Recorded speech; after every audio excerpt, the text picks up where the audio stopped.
الحمدللہ رب العالمین والصلاة والسلام علی سید المرسلین اما بعد فاعوذ باللہ من الشیطان الرجیم بسم اللہ الرحمن الرحیم۔ ہمارے کسی بھی ویڈیو میں کوئی بھی ایک لفظ بھی آپ ایسا نہ پائیں گے جو اللہ تعالیٰ کے حکم اور اس کے نبی اکرم صلی اللہ علیہ وآلہ وسلم کی تعلیمات سے ہٹ کر ہو۔ آپ سے گزارش ہے ہماری ویڈیوز کو آگے شیئر کریں، ہو سکتا ہے یہ عمل آپ کی اور ہماری نجات کا سبب بنے، اور انہیں آخر تک دھیان سے سنیں، یقیناً آپ کی زندگی بدل جائے گی۔ بسم اللہ الرحمن الرحیم۔ بے شک زبان وعدہ کرنے میں بہت زیادہ سبقت کرتی ہے، پھر بعض اوقات نفس اس کو پورا نہیں کرتا تو یوں وعدہ خلافی ہو جاتی ہے، اور یہ نفاق کی علامت میں سے ہے۔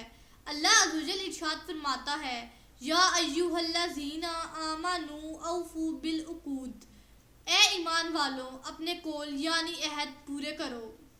سرکار مدینہ صلی اللہ علیہ وآلہ وسلم نے ارشاد فرمایا، العیدات عطیات، یعنی وعدہ کرنا عطیہ ہے، یعنی جس طرح عطیہ دے کر واپس لینا مناسب نہیں ہے، اسی طرح وعدہ کر کے بھی اس کا خلاف نہیں کرنا چاہیے۔ مصطفیٰ جان رحمت صلی اللہ علیہ وآلہ وسلم نے ارشاد فرمایا، وعدہ قرض کی مثل ہے بلکہ اس سے بھی سخت تر ہے۔ اللہ عز و جل نے اپنی کتاب عزیز میں حضرت سیدنا اسماعیل علیہ السلام کی تعریف کرتے ہوئے ارشاد فرمایا، انہ کان صادق الوعد، بے شک وہ وعدے کا سچا تھا۔ حضرت سیدنا عبداللہ بن عمرو بن عاص رضی اللہ تعالیٰ عنہ کی وفات کا وقت جب قریب آیا تو ارشاد فرمایا، ایک قریشی شخص نے مجھ سے میری بیٹی کا ہاتھ مانگا تھا اور میں نے اس سے مبہم سا وعدہ کیا تھا، باخدا میں اللہ پاک سے نفاق کی تیسری علامت کے ساتھ ملاقات نہیں کرنا چاہتا۔ میں تم سب کو گواہ بناتا ہوں کہ میں نے اپنی بیٹی کا نکاح اس شخص سے کر دیا۔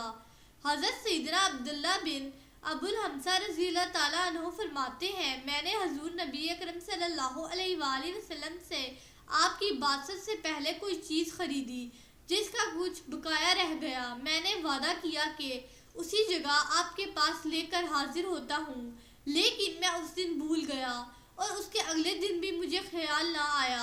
پھر میں تیسرے دن آپ کے پاس آیا تو آپ اسی جگہ موجود تھے اور ارشاد فرمایا، اے نوجوان، تم نے مجھے مشقت میں ڈال دیا، میں یہاں 3 دن سے تمہارا منتظر ہوں۔ حضرت سیدنا ابراہیم نخعی رحمۃ اللہ علیہ سے پوچھا گیا، ایک شخص کسی سے مقررہ وقت پر آنے کا وعدہ کرے پھر نہ آئے تو اس کا کتنی دیر تک انتظار کیا جائے؟ ارشاد فرمایا، وہ آئندہ نماز کا وقت داخل ہونے تک اس کا انتظار کرے۔ پیارے مصطفیٰ صلی اللہ علیہ وآلہ وسلم جب کسی سے وعدہ فرماتے تو لفظ عسیٰ یعنی امید ہے فرماتے۔ حضرت سیدنا عبداللہ بن مسعود رضی اللہ تعالیٰ عنہ جب بھی وعدہ کرتے تو انشاءاللہ عزوجل فرماتے۔ حضرت سیدنا ابو ہریرہ رضی اللہ تعالیٰ عنہ بیان کرتے ہیں کہ سرکار ابقرار دو عالم کے مالک و مختار صلی اللہ علیہ وآلہ وسلم نے ارشاد فرمایا، 3 عادتیں ایسی ہیں کہ جس شخص میں ہوں وہ منافق ہے، اگرچہ روزہ رکھے، نماز پڑھے اور یہ گمان کرے کہ وہ مسلمان ہے، بات کرے تو جھوٹ بولے، وعدہ کرے تو پورا نہ کرے، اور امانت رکھوائی جائے تو خیانت کرے۔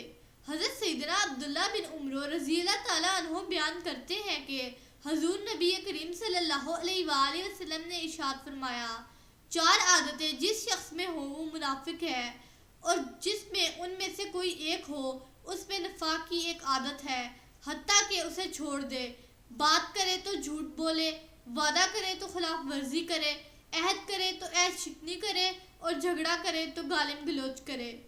حدیث کا مفہوم یہ ہے کہ وہ شخص ہے جس کا عزم یہ ہو کہ وہ وعدہ پورا نہیں کرے گا، یا وہ جو بغیر کسی عذر کے وعدہ پورا نہ کرے۔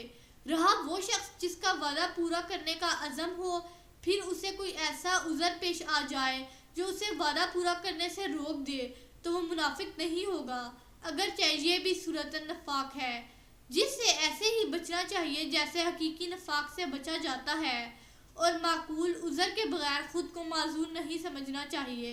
سرکار نامدار مدینے کے تاجدار صلی اللہ علیہ وآلہ وسلم نے حضرت سیدنا ابو حسن مالک بن تیحان رضی اللہ تعالیٰ عنہ سے ایک خادم کا وعدہ فرمایا تھا۔ آپ کے پاس 3 قیدی آئے تو آپ نے 2 کچھ لوگوں کو عطا کر دیے اور ایک باقی رہ گیا۔ خاتون جنت حضرت سیدتنا فاطمہ زہرا رضی اللہ تعالیٰ عنہا حاضر ہوئی۔ آپ صلی اللہ علیہ وآلہ وسلم سے خادم مانگا اور عرض کی، کیا آپ میرے ہاتھوں پر چکی کے نشانات ملاحظہ نہیں فرما رہے؟ آپ کو حضرت ابو حیثم رضی اللہ تعالیٰ عنہ سے کیا ہوا وعدہ یاد آ گیا تو آپ فرمانے لگے، میرا ابو حیثم سے کیا ہوا وعدہ کیسے پورا ہوگا؟ چنانچہ آپ نے خاتون جنت رضی اللہ تعالیٰ عنہ پر حضرت ابو حیثم رضی اللہ تعالیٰ عنہ کو ترجیح دی، کیونکہ آپ ان سے وعدہ کر چکے تھے۔ حالانکہ حضرت خاتون جنت رضی اللہ تعالیٰ عنہ اپنے کمزور ہاتھوں سے چکی پیستی تھی۔ تاجدار رسالت صلی اللہ علیہ وآلہ وسلم غزوہ حنین کے موقع پر قبیلہ حوازن سے حاصل شدہ مال غنیمت تقسیم فرما رہے تھے۔ لوگوں میں سے ایک شخص کھڑا ہوا اور عرض کی، یا رسول اللہ صلی اللہ علیہ وآلہ وسلم، آپ نے مجھ سے وعدہ فرمایا تھا۔ ارشاد فرمایا، تم سچ کہتے ہو، تم جو چاہو مانگو۔ اس نے عرض کی، 80 بھیڑیں اور ایک چرواہا چاہتا ہوں۔ ارشاد فرمایا، تمہارے لیے اس قدر ہے اور تم نے تھوڑا مانگا ہے۔ جبکہ حضرت موسیٰ علیہ السلام کے زمانہ کی وہ بوڑھی عورت جس نے حضرت یوسف علیہ السلام کے جسم اطہر کا پتہ دیا تھا، وہ تم سے زیادہ عقل مند اور دانا تھی۔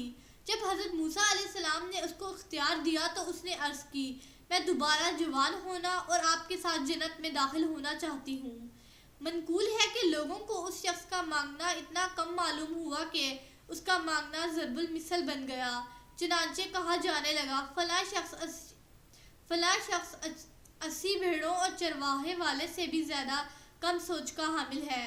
رسول اکرم شاہ بنی آدم صلی اللہ علیہ وآلہ وسلم نے ارشاد فرمایا، ایک شخص کسی سے وعدہ کرے اور اس کی نیت پورا کرنے کی ہو تو یہ وعدہ خلافی نہیں۔